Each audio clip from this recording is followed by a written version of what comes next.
Kita belajar dari kesombongan iblis, laknatullah alaih.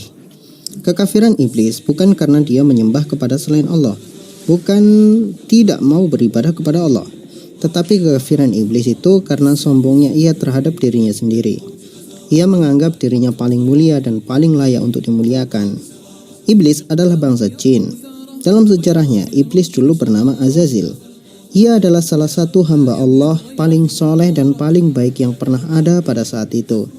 Ia beribadah kepada Allah Subhanahu wa Ta'ala ribuan tahun lamanya, hingga ia diberikan kemuliaan oleh Allah berupa kedudukan yang disejajarkan dengan para malaikat.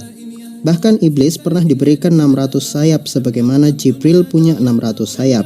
Dia juga pernah memimpin malaikat yang ada di langit untuk sebuah tugas besar berupa perang membasmi kedzaliman bangsa jin yang saat itu adalah pengelola bumi sebelum manusia. Jika melihat jasa iblis, bahkan ia adalah jin yang tidak ada lagi jin seperti dia pada saat itu, bisa memiliki kedudukan tinggi di sisi Allah. Bahkan Azazil saat itu pernah bahkan sering bertakalum secara langsung atau bercakap dengan Allah secara langsung, Tuhan semesta alam. Bukan sekali atau dua kali, tetapi sering sesuai dengan perintah Allah kepadanya. Jadi secara logika hampir mustahil Azazil akan menjadi kafir dengan segala prestasi dan pengetahuan yang ia miliki. Sebenarnya ini adalah satu pelajaran berharga bagi kita semua, bahwa orang paling soleh dan paling alim sekalipun tidak menjamin ia akan terjaga dari kekafiran dan kezaliman, sama sebagaimana Azazil dulu juga seperti itu. Maka dari itu, salah satu hikmah kita membaca di dalam sholat surat Al-Fatihah, Ihdinas siratal mustaqim, tunjukilah kami jalan yang lurus. Salah satu hikmahnya adalah agar Allah selalu membimbing kita dalam jalan yang lurus dan tidak terjerumus pada kekafiran, sebagaimana iblis dahulu terjerumus dalam kekafiran karena kesombongan di dalam hatinya. Ada kisah menarik di dalam sebuah kitab Tarikh Dimeshki yang ditulis oleh Ibnu Asakir. Ternyata iblis juga punya rasa bosan untuk menjadi iblis, bosan menjadi orang kafir, dan rindu menjadi hamba Allah seperti dahulu kala. Maka iblis pun datang menemui Nabi Musa alaihissalam untuk bertaubat. Iblis berkata kepada Nabi Musa, "Wahai Musa, kamu adalah manusia pilihan Tuhan, utusan Tuhan dengan risalah darinya. Kamu berbicara langsung dengan Allah Subhanahu wa Ta'ala. Sedangkan aku adalah makhluk ciptaannya yang dahulu berbuat durhaka kepadanya. Tapi aku ingin bertaubat. Aku minta tolong darimu, mintakan ampun kepada Allah untukku, dan mintakan dari Allah agar Allah meringankan dosa-dosaku," kata iblis.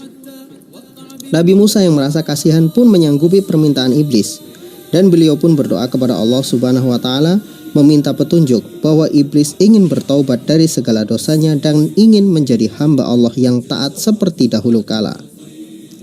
Maka Allah Subhanahu wa Ta'ala pun mengabulkan doa Nabi Musa alaihissalam dan memberikan petunjuk kepada Nabi Musa. Keesokan harinya iblis menemui Nabi Musa untuk bertanya tentang permintaannya. Nabi Musa pun menjawab, "Wahai iblis, Allah bersedia mengampuni dirimu dan menerima taubatmu, tetapi Allah mempunyai persyaratan untukmu. Apakah kamu sanggup dengan itu?"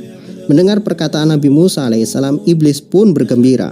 "Katakan, apa syaratnya? Aku pasti akan melakukannya," tanya iblis dengan bersemangat. Nabi Musa pun menjawab, "Carilah kuburan Adam dan sujudlah di hadapannya." Mendengar syarat itu, iblis berubah wajah dan langsung marah. "Tidak mungkin aku melakukan itu. Jangankan sekarang ketika dia telah mati, ketika dia hidup saja aku tidak mau bersujud untuknya." Pada akhirnya iblis pun menolak syarat itu, dan dia sangat marah dengan apa yang disampaikan oleh Nabi Musa. Tapi iblis sangat menghormati Nabi Musa karena Nabi Musa telah menyampaikan keinginannya kepada Allah Subhanahu wa Ta'ala. Maka iblis pun memberikan beberapa nasihat kepada Nabi Musa supaya beliau dan umatnya berhati-hati terhadap tipu daya iblis.